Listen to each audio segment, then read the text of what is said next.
যেতে নাহি দিব হয় তবু যেতে দিতে হয়, তবু চলে যায়। 15 বছরের সম্পর্কের ইতি টেনে বাংলাদেশের হোম অফ ক্রিকেটকে বিদায় জানালেন curator Gamini D Silva. Bangladesh cricket বোর্ডে এসেছিলেন সেই 2010 সালে পাপন আমলে। নিজ দেশ ছেড়ে টানা 15টি বছর বাংলাদেশের মাঠ আগলে রেখেছেন বড় আপন করে।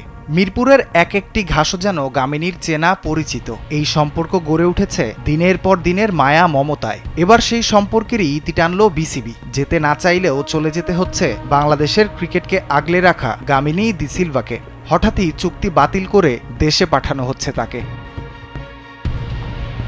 গামিনীর হাত ধরে মিরপুরের মাঠকর্মীরা কিউরেটর হিসেবে আত্মপ্রকাশ করে চাকুরি পেয়েছেন আন্তর্জাতিক মহলে। বিসিবির গ্রাউন্ডসম্যান থেকে কিউরেটর হিসেবে নেপালের ক্রিকেট বোর্ডে চাকরি পেয়েছেন আব্দুল্লাহ আল মামুন। 15 বছরের সম্পর্কের শেষ প্রহরে গামিনীকে বিদায় জানিয়েছেন বিসিবির গ্রাউন্ডসম্যানরা। আগেই বিসিবির গ্রাউন্ডস বিভাগে নিজেদের ইচ্ছার কথা জানান মাঠকর্মীরা। পরে মিরপুরের হোম অফ ক্রিকেটের সবুজ গালিচাতেই বিদায় সংবর্ধনা দেয়া হয় গামিনীকে।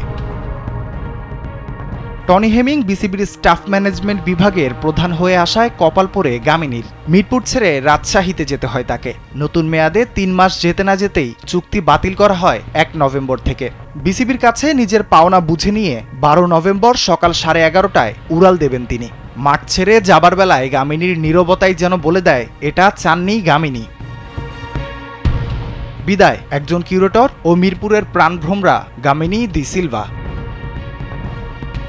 রাফিউল ইসলাম রাতুল, কালবেলা।